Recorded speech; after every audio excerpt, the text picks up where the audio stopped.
That route is a better one. Good afternoon. Welcome to the Netherlands. Welcome to The Hague. And it's a great honor for me to say a few introductory words at this fifth General Assembly of the Copernicus Climate Change Services. When preparing these few words last weekend, I was reminded of a chance encounter I had last Friday when a Dutch colleague expressed her inaugural speech as new professor of climate change policies at the University of Eindhoven. Afterwards, as you know, with these type of events, there was a reception, and I was approached by a woman, Madeleine Helmer, and she is in charge of policy making for heat stress, or actually the prevention of heat stress. And she came to me with a lot of complaints. Now, as Director General of KNMI, I'm accustomed to complaints because the weather forecast is never good enough, although improving.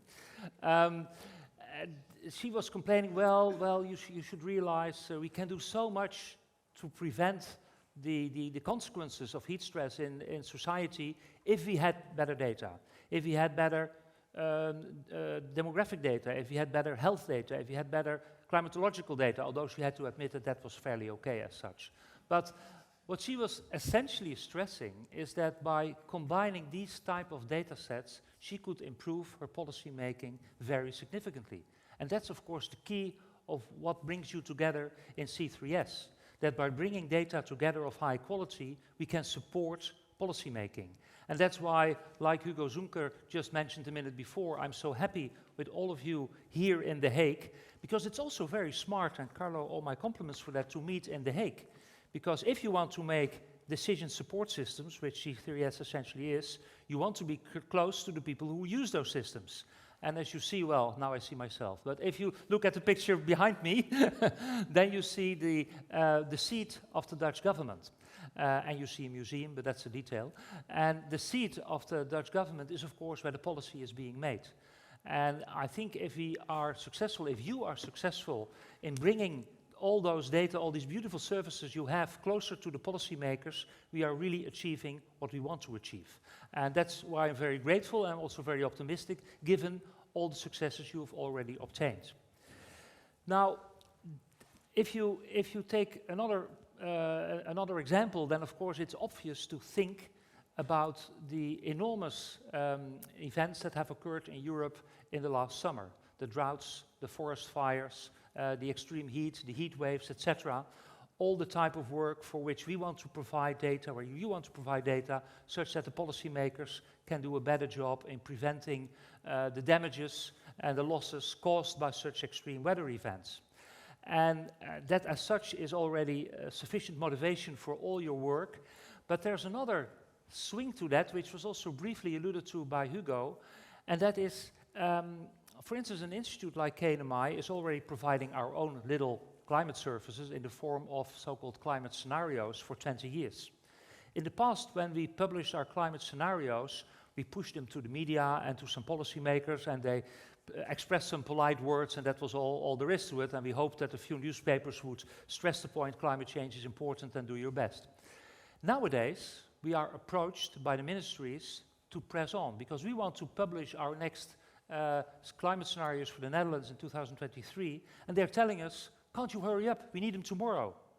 And that really shows how important it is that we continue this very important effort of producing climate services as fast as we can, as long as the quality is maintained, of course, because that's, of course, our strength.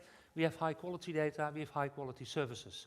So we feel the pressure from this lady on the reception and from the events taking place in Europe, but we should stick to our quality requirements, but then we have a readily available arena, I would say, audience of people who want to make use of all these instruments. Now that as such will be sufficient to conclude this little introduction, and I already see the chairman laughing happily, but I have two afterthoughts which I still would like to share with you. And these afterthoughts are meant as a little bit of a, let's say, food for thought, that during the coffee breaks and the lunches and everything, you can think, well, maybe we can do something more. Now that's hard because, I mean, you're already working very hard, and then asking for more is quite a challenge. But still, there are two subjects for which I would like to draw your attention. And one of them is what is nowadays called climate attribution work. That is to make a probabilistic link between an extreme weather event, like the droughts, like the heat waves, and climate change. To say, well, this extreme temperature that hit British Columbia last summer can only happen in the light of climate change, otherwise it would have been impossible.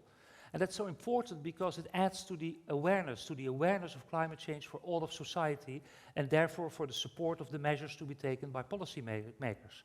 So I would strongly advocate that you include climate attribution studies, as you did to a certain extent in the past, also in your future planning. And of course you know that, or you may know that KNMI has worked very hard on this subject, mainly led by Geert-Jan van Oldenburg, who unfortunately passed away a year ago. But by now the level of knowledge of this climate attribution is such that we are considering to develop that into an operational service, and therefore it would really fit into the framework of C3S. The second food for thought has a different background, and now I see the chairman standing. It only takes me 1 minute, don't worry. And that is by chance tomorrow I will be here again, but not seeing you, but bringing the Secretary General of WMO, Petrita Alas, to 2 ministries. And I will bring him to the Minister of Infrastructure because he wants to discuss with him the role of the Netherlands in a new initiative of WMO, SOF. This is a financial framework to support the development of data infrastructures, especially in the majority country, in small island states and the developing world. And I think that this is an excellent initiative because it will add to the database of climate data as we have them, but now also add it to all those white spots that we have in the third world. And it would be very good if developed countries like Europe is contributing to that. And the thought I would like to share with you is to what extent, once SOF is implemented, C3S could play a role into that. With these 2 thoughts, I would like to wish you a very fruitful conference. Enjoy The Hague, it's a beautiful city. Enjoy the environment, and I'm confident that the success of the last couple of years will be continued in the future. Thank you very much.